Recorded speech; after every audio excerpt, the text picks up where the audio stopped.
ಮೃದು ವಚನವೇ ಸತರಾಜ ಪಾಂಗಡಯ್ಯ ಸದು ವಿನಯವೇ ಸದಾ ಶಿವ.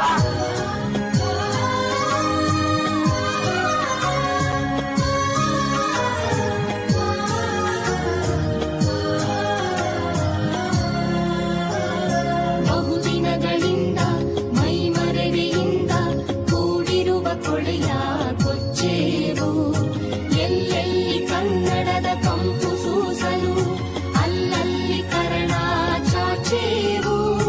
ಬಹುದಿನಗಳಿಂದ ಮೈಮರೆವೆಯಿಂದ ಕೂಡಿರುವ ಕೊಳೆಯ